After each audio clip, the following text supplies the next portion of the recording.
सभी यहाँ पत्रकार बंधुओं, सबसे पहले मैं क्षमा प्रार्थी हूँ कि मुझे यहाँ आने में विलम्ब हुआ। 1000 से ज़्यादा लोग थे आज। रोज 400-500-600 लोग होते हैं, 700 होते हैं, आज 1000 से भी ज़्यादा थे। सब अपना, ये नहीं कि केवल टिकट या अपना आवेदन लाए हैं। अभी मैंने सुना इंदौर के करीब 500 लोग आए थे कि वो कैसे भ्रष्टाचार के शिकार हुए। आज 18 साल में मध्य प्रदेश की पहचान प्रचार, भ्रष्टाचार और अत्याचार से है। शिवराज सिंह जी को मैं लोकसभा में जानता था, वो शिवराज थे। आज शिवराज नहीं रहे, ठगराज बन गए, जिनको मैं बड़े प्यार से शिवराज करके लोकसभा में 2007 तक मेरे ख्याल में पुकारता था। अब वही शिवराज ठगराज बन गए हैं। सब चीजों में ठगाई, सबको ठगा है। नौजवानों को ठगा है, बुजुर्गों को ठगा है, किसानों को ठगा है, व्यापारियों को ठगा है, शासकीय कर्मचारियों को ठगा है। और केवल पैसे से ठगना और भ्रष्टाचार ही नहीं है, पर यह भी हमें पहचानना है कि इनकी नीति और नियत भी ठगने वाली है। ये सबसे बड़ी बात है कि इससे उनकी नियत और नीति से ये शुरुआत होती है। बच्चा होए, बुजुर्ग होए, ठगा गया। ये पूरा प्रदेश देख रहा है। इन्होंने हमारे महाकाल को भी नहीं छोड़ा, हमारे गौ माता को भी नहीं छोड़ा। आपने अभी लेटेस्ट पत्र पढ़ा है, गौ माता को नहीं छोड़ा, महाकाल को नहीं छोड़ा। और आज हर व्यक्ति प्रदेश का या तो भ्रष्टाचार का शिकार है या भ्रष्टाचार का गवाह है। ये छिपी बात नहीं है। भ्रष्टाचार के गवाह है जो भ्रष्टाचार के शिकार नहीं है। और यही सबसे बड़ी, मैं सोचता हूं, आज कलंक मध्य प्रदेश पर है। आज ये गंभीर विषय पर मेरा आखिरी निवेदन आपसे है, इसकी गंभीरता को आप डाइल्यूट मत करिए, प्रश्नकाल में भी डाइल्यूट मत करिएगा। राजनीतिक मुद्दों पर चल पड़ेंगे। हमारा ये मुद्दा जो है, जिससे आज पूरा प्रदेश पीड़ित है, ये असली मुद्दा है प्रदेश का। और यही मुद्दा है क्योंकि कोई इन्वेस्टमेंट नहीं आता अपने प्रदेश में। एक इमेज पर निवेश आता है।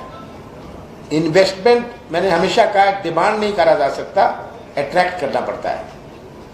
क्या हम भ्रष्टाचार से अट्रैक्ट करेंगे?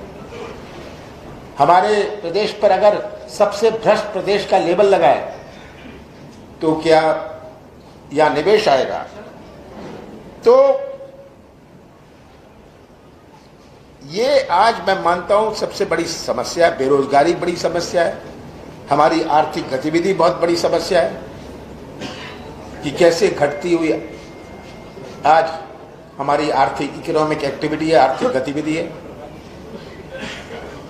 तो किराने की दुकान में जाओ, वो तरसते, किसी दुकान में जाओ वो किसी और चीज से तरसते। जहां देखो, मैं तो सभाओं में पूछता हूं कि मैं भ्रष्टाचार के बारे में आपको क्या समझाऊं, और लोग चिल्लाने लगते हैं कि पैसे दो, काम लो, 50 एकड़ जमीन होए, पैसे दो और अपना नाम गरीबी रेखा में लिखवा लो। ये आज प्रदेश की तस्वीर है। तो आज ये हम इसको प्रकाशित कर रहे हैं। ये जो हमारी एक पैम्फलेट है, हम घर घर तक पहुंचाएंगे। पर मैं सोचता हूं कि ये कोई नई जानकारी मध्य प्रदेश की जनता के लिए नहीं है। आज सब किसी गांव में जाओ, किसी कस्बे में जाओ, किसी जिले में जाओ, तरह तरह की बातें सुनने को मिलती हैं। ये आपको भी सुनने को मिलती है। चले, मैं रिस्पेक्टेड सर से प्रार्थना करूंगा कि विमोचन कीजिएगा, प्रश्नोत्तर इसके बाद होंगे।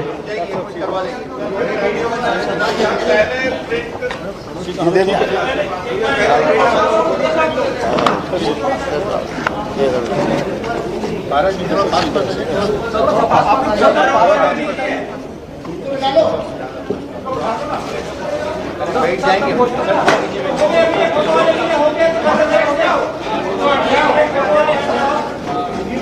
अब आप लोग हट जाइएगा।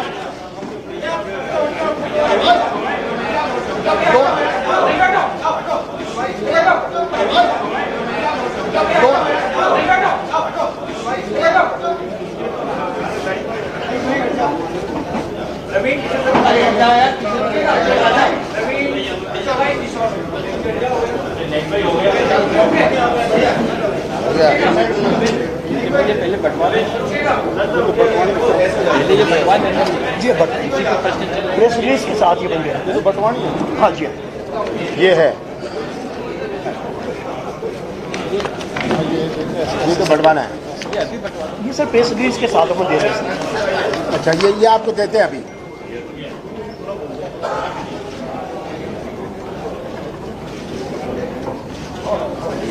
और मैं आप लोगों से भी प्रार्थना करना चाहूंगा कि आप कई बार नई तरीके से सर से विषय से संदर्भित ही प्रश्न पूछेगा। हमारे साथी अवनीश जी आपको माइक देते रहेंगे। कमलनाथ जी, ये जो आपने आज आरोप पत्र जारी किया है, आपकी कांग्रेस पार्टी की अखिल भारतीय महासचिव प्रियंका गांधी ने ग्वालियर में जारी किया था। तो ये आरोप पत्र 2 है या आरोप पत्र 1 है? ये आरोप पत्र 1, 2 नहीं है, उसको हमने थोड़ा डिफाइन किया है, इलेबोरेट किया है। वो संक्षेप में था, इसको हमने और डिटेल में किया है। अच्छा, मेरा सवाल ये है कि आपने घोटाला सरकार कहा, आप घोटाले के आरोप लगा रहे, आप कह रहे ठगराज है। मध्य प्रदेश के मुख्यमंत्री शिवराज सिंह चौहान जी कहते हैं कि जब आप मुख्यमंत्री थे तो बल्लभ भवन दलालों का अड्डा बन गया था, वहां पर गोली रखती थी। तो ये जो आपके द्वारा और उनके द्वारा जो आरोप लग रहे हैं, इससे मध्य प्रदेश के मतदाताओं का, मध्य प्रदेश के नागरिकों की छवि और मध्य प्रदेश के इन्वेस्टमेंट आने में ये सही हो रहा या गलत हो रहा? 40 साल में मेरी 45 साल से ज्यादा राजनीतिक जीवन में मेरे ऊपर कोई उंगली नहीं उठा सकता। वल्लभ भवन में कैमरा है, सब चीज रिकॉर्ड होती है, कौन आता है कौन जाता है। सीएम हाउस में रिकॉर्ड होता है कौन आता है जाता है। तो पिछले 4 साल में ये कुछ तो इंक्वायरी करते, इनको आखिरी 3 महीनों में कमलनाथ नजर आए भ्रष्ट। 45 साल कुछ नहीं कहा, विधानसभा में मेरी तारीफ करते थे जब मैं केंद्र में मंत्री था, रिकॉर्ड में।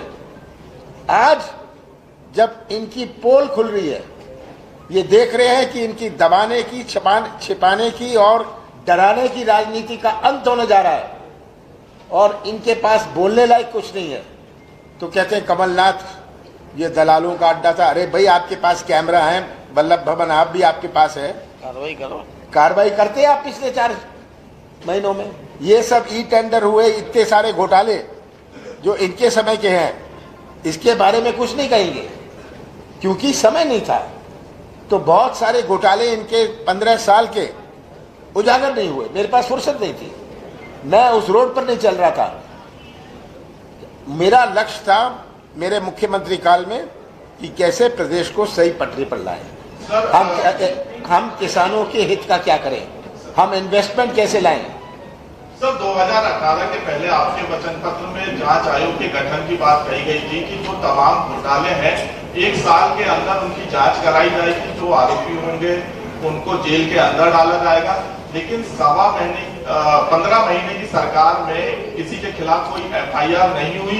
तमाम घोटाले हुए, चाहे व्यापम हो, हनी ट्रैप हो, भूषण आग हो, लेकिन कोई कार्रवाई नहीं की गई। बिल्कुल सही है।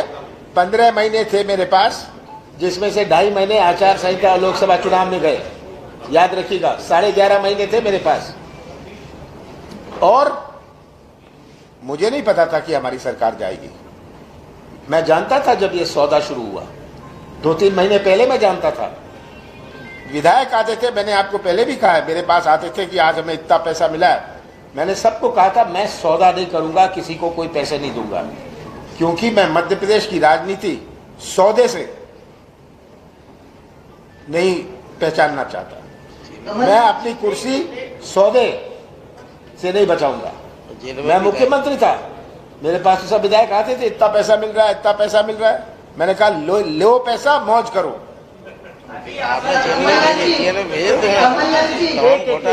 पहले आपने सहकारिता में भेजे, ई ट्रेंडिंग में भेजे, माफिया सोसाइटी। कमलनाथ जी, अभी बहुत बड़ा घोटाला चला, आयुष्मान घोटाला, जो मृत्यु और जीवन से जुड़ा हुआ हो। पलंग पे डाल देते हैं मरे हुए मरीज को, उसके नाम पे पैसा ले रहे, एक आदमी के ऊपर पैसा ले रहे। इसमें वो घोटाला नहीं है जो अभी चल रहा है, जीवन मृत्यु से जुड़ा हुआ मामला है, इसको भी शामिल करें। ये तो CAG की रिपोर्ट, मैं नहीं कह रहा। ये घोटाला जिसका आप जिक्र कर रहे हैं, आप सबने पढ़ा होगा, ये तो CAG रिपोर्ट से है। हाँ है। अभी आप ये पैम्फलेट पढ़ेंगे, बहुत सारी चीजों जिसकी जानकारी आपको नहीं है पर जनता को है। ऐसी बहुत सारी चीजें होती हैं जिसकी जानकारी मीडिया को नहीं होती पर जनता को।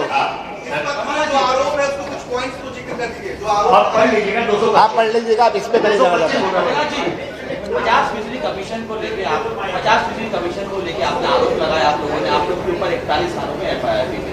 एक बार फिर से एक लेटर जारी हुआ, वीडियो जारी हुआ, इस पे आप क्या बात? देखिए, वो तो वीडियो जारी हो गया, उस आदमी ने बोल दिया, खड़े होके बोला, तो ये तो अब लोगों की हिम्मत बन रही है।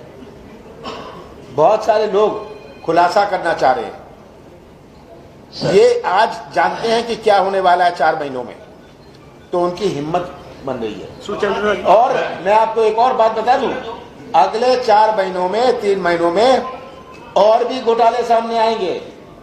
अब किसी का मुंह बंद नहीं है। Sir, we have not gone through the allegation report you have submitted. But I simply asking you one question: is it consisting the details and strategic information regarding the downfall of FDI or investment, foreign investment, any other? You see, all this, what is in this, leads to the image of the state being lowered. जब मैं मुख्यमंत्री था, मैं हिंदी में बोल लेता हूं, मैं मुख्यमंत्री था, मेरा बहुत बड़ा प्रयास था कि मध्य प्रदेश की पहचान बने। मैं कोई फर्जी काम इन्वेस्टमेंट समिट टाइप नहीं करना चाहता था कि उसके बाद घोषणाओं की समिट है। ये इन्वेस्टमेंट समिट नहीं था, घोषणाओं का समिट था। 33 लाख करोड़ का इन्वेस्टमेंट आएगा, वो तो देश में नहीं आया। ये तो नाटक था। मैंने सम्मेलन किया था, उसमें आप सब जानते हैं, देश के सबसे प्रसिद्ध उद्योगपति, बिजनेसमैन ने भाग लिया, सब ने भाग लिया, क्योंकि मैं मध्य प्रदेश की इमेज के चेहरे को एक विश्वास का चेहरा बनाना चाहता था। मैंने कहा कि मैं माफिया के खिलाफ युद्ध शुरू करूंगा, शुद्ध का युद्ध, क्योंकि मध्य प्रदेश की पहचान माफिया से नहीं होनी चाहिए, भ्रष्टाचार से नहीं होनी चाहिए, हाँ, मिलावट से नहीं होनी चाहिए। ये आज बहुत बड़ी आवश्यकता है। आज इन्वेस्टमेंट क्यों जा रहा है दूसरे प्रदेशों में, अपने यहां क्यों नहीं आता? मुझे बड़ी बड़ी कंपनियों के चेयरमैन ने कहा कि माफ करिए मध्य प्रदेश, यहां तो हर कदम पर भ्रष्टाचार है। सही बात है सर। आपने 250 से ज्यादा घोटालों की लिस्ट जारी की है। आप अगर सरकार में आते हैं तो क्या इनकी सारी फाइलें खुलवाएंगे, आप इनकी जांच करवाएंगे? देखिए, कमलनाथ, मैंने कहा था, अब कमलनाथ 2018 के मॉडल नहीं है, अब 2023 के मॉडल है।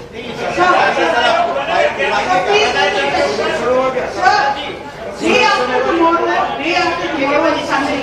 Day after tomorrow on Sunday, Amit Shah is coming to present the report card of the Shivraj Singh Chauhan government.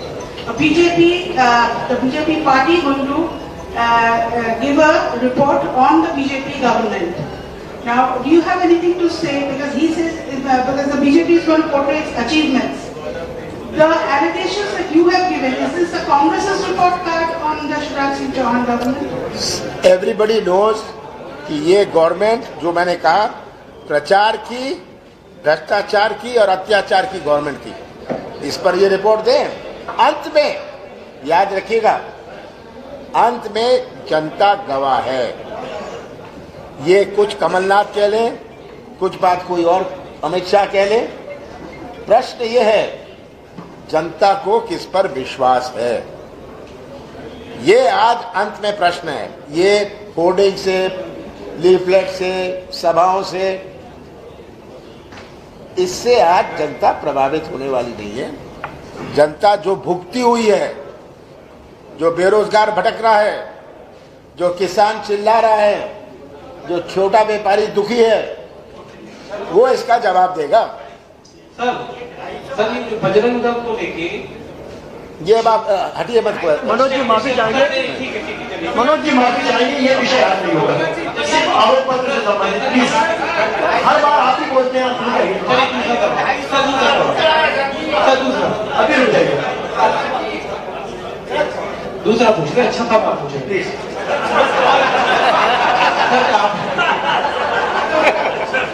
Sir आपने जो कर्नाटक में कांग्रेस की रणनीति थी 40% कमीशन वाली, क्या आप सेम 50% कमीशन की मध्य प्रदेश में लेकर है? और आपके खिलाफ, प्रियंका गांधी के खिलाफ, सबके खिलाफ जो FIR हुई है सरकार ने की है, आप उसमें आगे क्या करने वाले? देखिए, ये FIR करें, ये कानूनी बात है, इस पे मुझे कोई करने की आवश्यकता नहीं। ये तो अच्छा है ये जितने FIR करे। जनता क्या कह रही है इस FIR? प्रश्न अंत में ये होता है कि जनता का क्या रिएक्शन है इस FIR पर। इस FIR के बाद तो एक और आ गया जो टीवी पर आ गया, उसने भी अपनी पत्र लिख दिया, और पत्र केवल नहीं लिखा, टीवी पर आ गया, बोला। उन्होंने तो गौशाला को भी नहीं छोड़ा, जो मैंने कहा इन्होंने